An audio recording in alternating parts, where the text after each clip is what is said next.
I got a treat for you. As we know, Veterans Day is going to be Saturday, November 11th.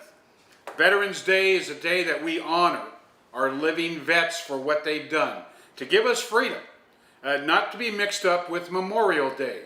Memorial Day is done in May, and that's to honor those fallen soldiers who died for our freedom. It's very easy to understand. We live in America, but we have the freedom that we have because of men and women who have died and fought for our country. And so it is unique. The Bible makes it very clear. In Ecclesiastes 3, verse 8, there's a time for love and a time for hate. There's a time for war and a time for peace. If you live in a fantasy world, that all we do is live in this world of peace, you have your head buried in the sand. Oh, there is a time where we need war. And we live in a civilization unlike nobody else. There is no other nation other than America who, when we go to war, we will annihilate you, your enemy. We will destroy you and then turn right around and rebuild you. We've never turned these countries that we annihilated into the 51st state. Unlike other countries, that's a casualty of war. You lose in war, you bow down to their God. You use their dollar bill. In America, we don't do that. So we honor our vets. And I have the great privilege of here meeting Brother Johnny. He is now a Christian, and we'll run into that testimony. Johnny was involved in serving under Patton. He served in World War II. He landed on the beach. He fought. He got injured, shot twice, has a Purple Heart to boot. We're going to hear some testimony, and the only reason we're making this known, not because of Veterans Day, but one day, all these wars that we fought and won are going to be complained, and people are going to say, I'm embarrassed that we had to fight for war. Not me. I'm thankful we fought that war because we're not eating sauerkraut. I'm thankful we went to war with Japan because we're not eating with chopsticks. We are thankful that we do what we did. And I'm thankful for this man, Johnny, who fought in that World War II. Born in Watts, raised in East LA. Some of you minorities might think World War II was just a bunch of white guys who went in there and fought. No, minorities did too. He went to war, he fought in war, he went to boot camp, he understood what he did, and let's hear firsthand. John, can you tell us what happened when you joined the military, when you were told to join? Did you go to boot camp and do what you were told? Yes, I did. The camp that I went to was in close to Fort Worth, Texas, and the camp was called Camp Walters, W-O-L-T-E-R-S, and the nearest town that was there was Mineral Wells. So I trained there for about 13 or 16 weeks, I can remember, and there I was given a furlough after I completed my training. A little training when you're 18 years old. I was drafted in 1943. I went through it in 1944. So I'll tell you how was the training. It was a little rough. Got up early in the morning, about 4 o'clock in the morning. Be ready by 7 o'clock outside, so they can see you and to see whether you were fine dressed. Then 7 o'clock came. There was breakfast. After the breakfast, about 8 o'clock or 8:30, out in the lined up again and getting ready for the training. So they took us to various camps and had boot camps, you know, like the bullets and the rifles were blank shots. They just fire you, and so to see if you were nervous or. But I made it through the training and everything like that. And I'm very proud of it. if I paid very good attention, I don't think I would have made it back because there were a lot of casualties, especially in the Omaha Beach Review, wounded. But what I did when I went up there was I didn't go straight. I used to tell the guys, the Germans got a lot of machine guns right on top of us. So if you go straight, they're gonna get you down. The best idea is to going zigzagging up there, zigzagging and throw your body sideways, and don't let them bullets get you, boy, because they'll knock you down. So finally we made it up there. We took it, but we weren't the only ones because there were 4 divisions that went to the other side and they got through. They were the 4th division. So my division was the 320th division, in which I saw them. I joined them overseas right there, but I didn't go to their camp or anything. But they're from St. Louis, Missouri, and I was glad to be in that 35th division because I don't think that if I didn't have the good officers that I met there, we wouldn't have made it. Some of them got hit. This is unique. Very Basic training taught him how to do combat. They didn't teach you color of skin. They didn't teach you surname. When you put that uniform on, you're representing America. Basic training taught him this, and with that training, he hit Omaha Beach, just like you saw in the movies. That barge went down and those men charged the beach. Here it is. One day our history books are going to remove that because nobody likes war. Unfortunately, we need war. Otherwise, we'd have bad guys taking over our country. And this is what you saw. He wasn't going into the service with an attitude or his chip. He listened to his instructors. When he hit the beach, he was told what to do, and he manned up and he did it. Wow.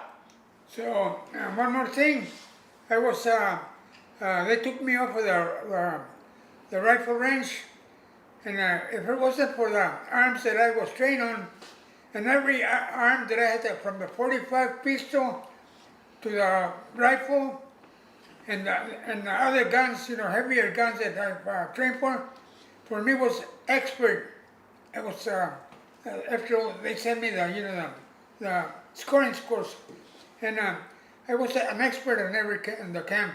And what I did was pay attention and look to see how it was done. Then I trained.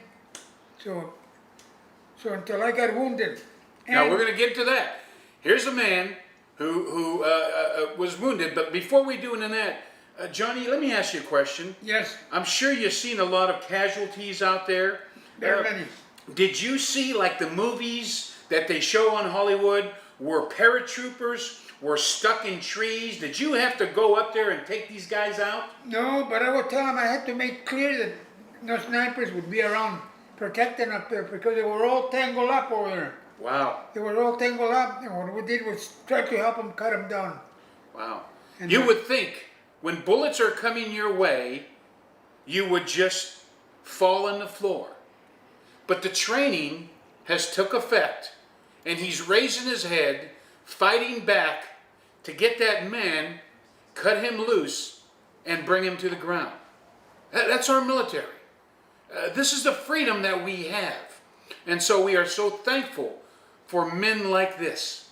So Johnny, can you tell us firsthand experience what it's like when you're out there and you're getting shot by Germans? Well, you better try and get the best cover you can have. Either, the minute that Germans threw machine guns, whatever they had, hit the floor, hit the floor with the whole body. Even if it throw you the mortar shells with a big, about that big, lay down, so you won't get hit with a shrapnel, piece of iron are called shrapnel, and they can hurt yourself too. I think guys get hurt from the legs and they couldn't walk no more. So that way we had a lot of people, because they didn't want to keep down when they were told to keep down. The fire was coming, so they kept on going. So nothing much happened to me until I got to the Battle of the Bulge, right there. The snow was rough, and brother, I don't like snow at all whatsoever. Hey, you're Hispanic. We don't know much about snow. Oh, We no. only read about it in books and Oh, Christmas stories. No, so I was a battle of balls right there with nothing but snowing, and I had this. This was nothing. You got heavy jackets, heavy jackets. You should have seen the jacket. I didn't even feel it because the snow was 20 below. Wow. And there was a lot of trucks couldn't make it because their wheels would be spinning, the trucks, without supplies, bringing supplies. And some would get stuck, and nobody was there to help them, but the driver had to do his best to learn to get the truck out of the way. So he would make it, the truck would make it. But the snow was the roughest, the snow. Because that helped me a little. When I was wounded, I didn't feel like in the arm, nothing, because I was frozen myself, you know. So tell us about this, John. It was a sniper. A sniper that hit, that made contact. He was well duck, he was well on top of a big tree, you know, with a little light machine gun. But he only hit me in one position. The machine gun was just, I'm thankful to God that he didn't turn that machine gun, over like it goes their machine gun. If he would have, I would have been here telling the story. Okay, he would have just cut me in half.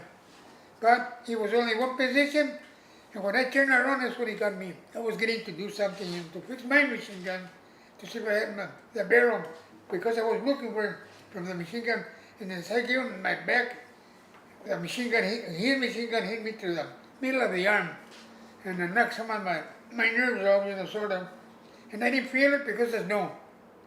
I didn't feel no bullets until I fell down in the snow. And I was feeling weaker and weaker and weaker, and I fell down in the snow. From there, I don't know, until I woke up in the hospital with pajamas with a Purple Heart on. Imagine that. Yeah, He was in the snow, actually for a couple of hours before the medics came, grabbed him. That sniper was eliminated, and he woke up in the hospital. They didn't have a parade to give him a Purple Heart. There was no band playing. He wasn't allowed to go to the White House to receive this. He's in the hospital, unconscious, wakes up, and there's this pinned to him. That's the way our service honors our military. We ought to at least thank these men for what they've done, and these women for what they've done. This medal is almost nothing to him, but to people like us, what a unique story. He woke up, probably didn't even realize what happened. John, what happened when you got up and you saw this? My dad was surprised. They told us it was a Purple Heart, the medal you put where you get wounded. And before this, though, I forgot to tell you before this about the Japanese soldiers. That's how I got. You didn't write it down. My Bronze Star medal. We're going to go through all your medals. We're going to go through all your medals. That's what flew me home. I made it home from the Rhine Valley. That's 37,000 miles in 6 hours to Riverside. Let me ask you this story, Johnny, and please, I hope the tray table is up and your seat is in the upright position and your safety belt is locked up. After you got the Purple Heart, after you were fixed up and ready to go, did they send you home or did they put you back in the battlefield? Well, yeah, sort of, yeah. They put them back in the I battlefield. was in a limited service, limited service. Wow. Limited service that you could just kind of look around to see how they were.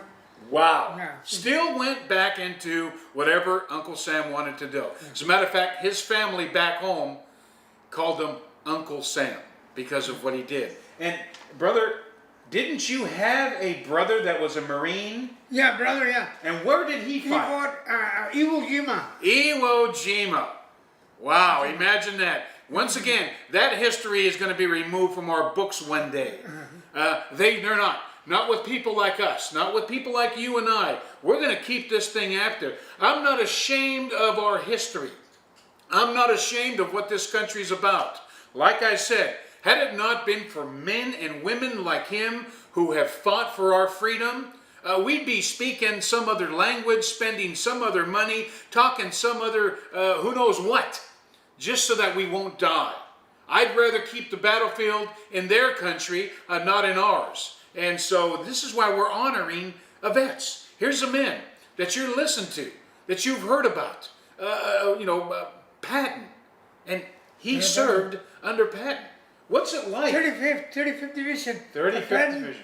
When he was there, I used to be inside of the tanks, so they won't get to you. I met him there in the boss. I met General Patton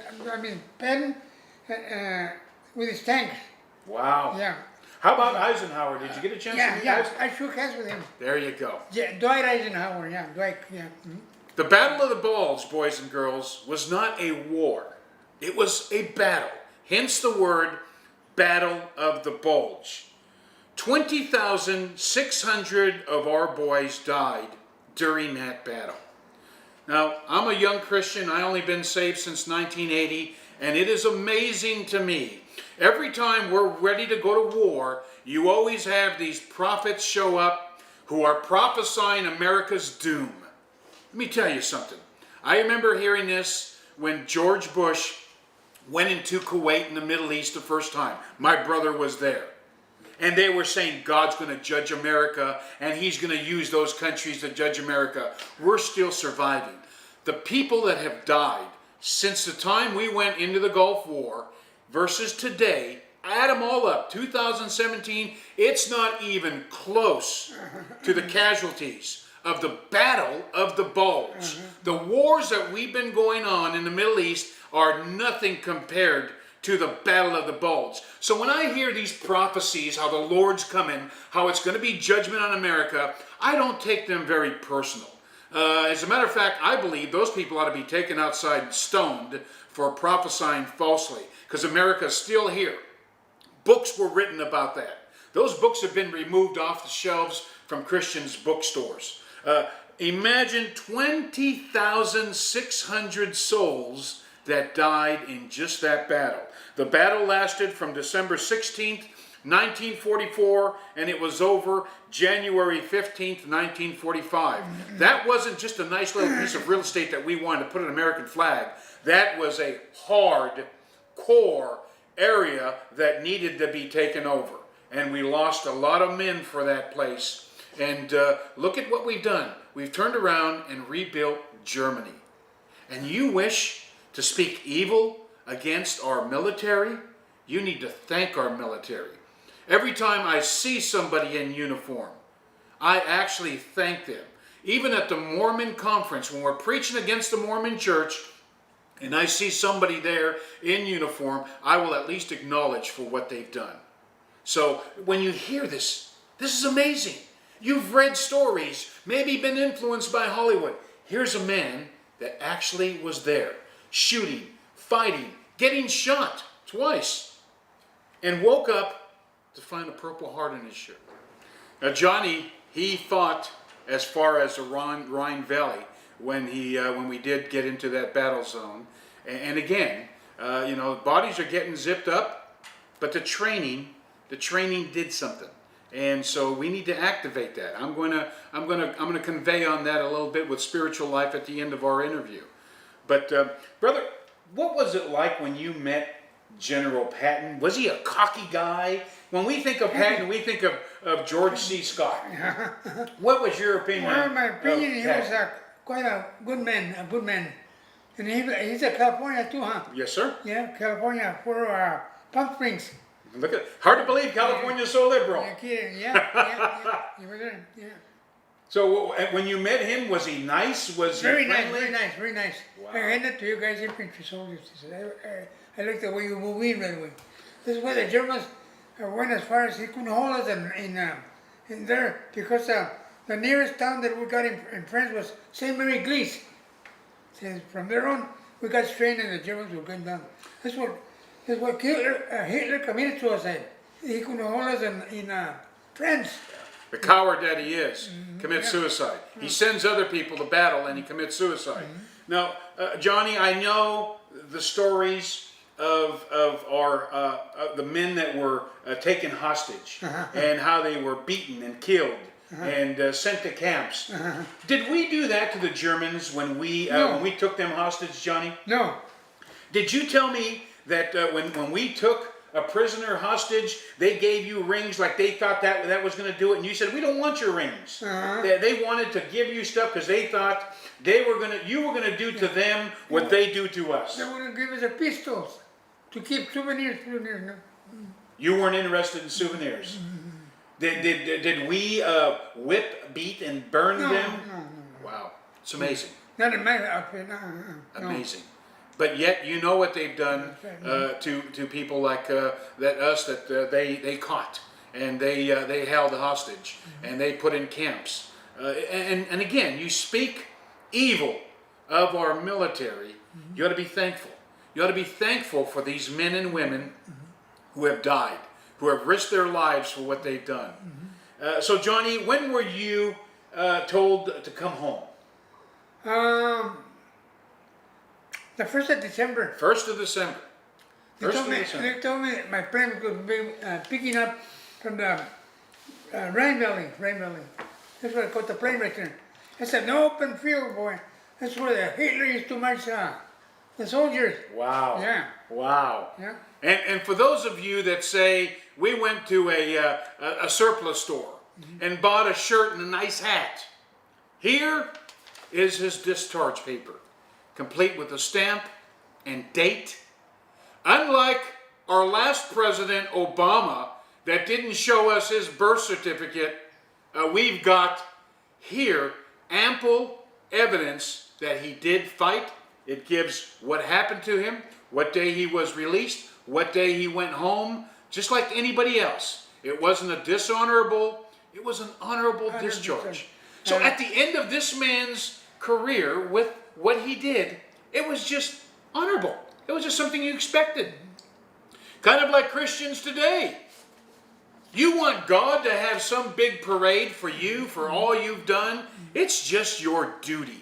That's all it is. It's just your duty. How did your family celebrate when they saw you, Johnny? Were there's menudo tamale? What was going on? My mother didn't know what to cook for me. Wow. She was excited. You know. Wow. Well, they called her up from the middle of a plane. The stewardess did it, we use power from the plane, and they got my mother to the phone. I'm on the way home. I'll be home in about an hour or so. I'm sure that made her day. Oh, yeah. And I'll tell you some behind the scenes stuff. My brother did over 20 years, 82nd Airborne Special Forces, Fort Bragg. My other brother, he did 4 years as a chaplain's assistant. My brother that did Special Forces, he was gone all the time. I saw the toll it took on my parents, okay? My father, about maybe twice a month, would have a family meeting where we would pray for our brother, for our government, and for our military. So do understand the toll it takes. When he just said his mother was so pleased. There's many of you parents who actually have children who are signing up. They're not having to join, they volunteered. You don't understand the toil it takes on the parents. I saw firsthand, and boy, I bet when your mom saw you, it was kisses and hugs, and she can't believe it. Wow. And I'm very grateful to the people that have now, they're still shaking my hand. Oh, and he deserves it. He deserves it, everybody. We're going to do a little segment of his medals. We're going to do a little segment of why he got these particular medals. And do understand, he was just doing his duty. I would like to just end this before we show off those medals with something Thomas Jefferson said. The tree of liberty must be refreshed from time to time with the blood of patriots and tyrants. And so that's what keeps that tree flowing. The freedom that you have to do what you wish to do in America is because of what these men and women have done. And I'm talking now to you street preachers. We have the freedom on that sidewalk to do what we do because of men like this and the bloodshed that they've done. And you need to be more thankful. We need to have the mindset like him, to be a spiritual soldier, to have training and go into battle and do what you're supposed to do, not to have a ticker tape parade. Who cares what anybody thinks about you? There's soldiers in Vietnam, after they fought, they came to this country and they were called baby killers and they were spit on. We need to thank these vets, which is why I'm honoring Veterans Day. And on behalf of all open-air preachers in America, I do thank you from the bottom of my heart. And let me just wrap this up for you.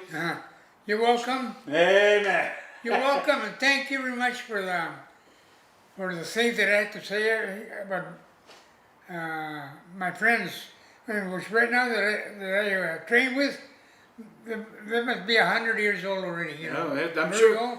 And most of them came from Kansas and Indianapolis, Minnesota, and from back east. You know, good guys, good bunch of guys. And just to wrap this up, because I know there's critics, heresy hunters, fault finders out there. Anytime my name's involved, they love to jump in dog pile. Let me make you very crystal clear. What Johnny is a Christian. He just got saved and recently baptized, and so he is now a Christian. So you need to be thankful for that. Why don't you turn this over, information to the channels and the television? We will do what we can. No, you know what? Because this is the first time I'm going through you. Never. Well, it's amazing. I should have been. You would have got me before. There should have been a waiting list to talk to somebody like him today. I could have remembered more. I mean, you know, more because it changes your age and all that. You know what I mean? How old are you, Johnny? I turned 93 in September. 93. 93 years old. 93. Yep. Some of you guys, 35, 40 years old, are still griping just to crawl out of bed. This man can actually still walk around. He goes upstairs to his bedroom, and he still moves around. He thanks God. He gives credit for God. And do understand, he understood what it's like to walk through the valley of death. Literally. And so we're going to show you some of his medals. Okay, Johnny, here's some medals. These are some sacred things. You know, we don't bow down and worship and put them in rosary beads, so please don't read more into it than what it is. Who's this young man right here? Oh, that's me. That's when I was younger. When I was younger. Now, was this about the age you went into the service? Yeah. Wow. And what are these up here, this first row? Well, I forgot already. You know, sort of. This was from the time that I served. Okay. And this one here, what's this one?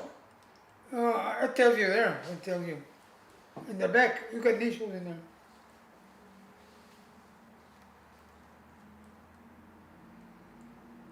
I can't really read it. Now you have a bronze medal. What is a bronze medal? For achievements, and for this one came when I was taking the Japanese soldiers to the front lines. Yeah. And you were in the infantry, and that looks like... This I got expert in this. We're very expert. Yeah. in using your weapon. Yeah. No, well, I can, you know what, they gave me the 45s, but I left it over there. I don't know why. I should have brought it home. And this ribbon? This, what, they got a medal there? No medal, huh? I think it's a peace army. It's a peace, coming was home. We're coming home. Coming home. Yeah. And then here you have your Purple Heart. How many Purple Hearts did they give? Was everybody that injured received a Purple Heart? Or was... Everybody. Wow. Wow. So, Is there anything you'd like to share about these medals? Do they... yeah. Well, in a way, it's glad that the army is good for. It makes you start a new life because you can go to school, the high school. I mean, college education. That's what his son going to get when you get out of the Navy, and then they give you $3,000, like I told you, this allowance on a home. Yeah. And when you got out of the service, you worked for the post office. Yeah. You worked for the post office. And you retired out of the post office? Yeah. Boy, he's consistent. He's definitely consistent. And once again, you know, we talk about being a soldier for Jesus. The Bible says that we're going to receive crowns when we see Jesus. Don't be so humble and say, I don't need any crowns. No, the concept is the more crowns you get, the more crowns you throw at the feet of Jesus Christ. And so what's it going to look like when God honors you for what you've done? Anything? You think you're going to get a medal or a crown just because you go to church? How active are you in your faith in God? Everyone wants to be called a soldier. I'm involved in so many ministries, it's amazing some of the names they have. A Green Beret for Jesus, a Top Gun for Jesus. It's interesting, when Jesus rebuked the churches in Revelation, he told one of them, you have a name like you're alive and you're dead. So I'm not concerned about a nice wild name. What kind of a soldier are you? And are you a potential soldier to go into battle? To put yourself in harm's way and not complain. Potential. Everybody, yeah, and he did it. He's potential and have a little common sense there. That's right. Well, you do what you're told. That's right. You do what you're told. You're like to hold a rifle. If you don't point it at him, he's going to get you. No, isn't that amazing? And that's the world we live in, people. Bad people take over. If it weren't for our military. And then at times when I let my soldiers, let them go there cooling off or in little tents they give you. No, I used to be out in the open. When I was in the open, that's when I knew I had this. There was a Japanese. And then I took them to the front lines and they were looking for little. Finally, I got to them. They gave me that's a good thing. I had my little walkie radio. Where are you at? Jesus Christ, you're far away from us. No, I said, I was noticing, have you seen the Germans? They way in the back. You know what? I told them, I wonder how come they're retreating. They won't come in, forward no more. Probably they got scared either, scared of the power that we had. But you know why they were advancing back? In the back, where they were? In back of them, our allies, where they were? The Russians got to Berlin before we did. Wow. The Russians. Wow. The Russians. They're pretty good people, Russians are fighters. I talked to veterans that fought like that. They didn't have the training we did. As a matter of fact, what kept them going, they told me, vodka. They got drunk and they charged. They got drunk, they charged. They got drunk. They didn't have the training we had. And do understand, we're not taking this training just to take over a country just because. But when we do, we actually rebuild it. They hate them because they took their town, and the Germans were mean to them. And Leningrad is close to Russia, right there is one of the towns. And they got mad, boy. They didn't like it. Said, boy, we're going to get those guys. Johnny, how about the Holocaust? When you were in the battlefield, did you hear what Hitler was doing? Wow. Yeah. Well, he said that in a speech that he made in 1939, that there was one to them, and he was talking about like another Jewish people going everywhere they want to go. They want to be close to you. They want to be close, but we want to integrate them. He says. They don't come to our country, and that's why we're punishing them, because we don't. They don't listen to our speeches. Well, they hate Jews. But now, if there's peace in the world, why in the heck we should everybody. Nobody's about you are, what color you are. Anybody that's born in America, sure. Well, there you go. There you go, everybody. I hope you have a great Veterans Day. Thank and you. if you're at a restaurant or a busy sidewalk, you're late for a meeting, go out of your way and shake a hand and thank a veteran today. That's what I do, sure. God bless you. Thank you very much. Thank you very much.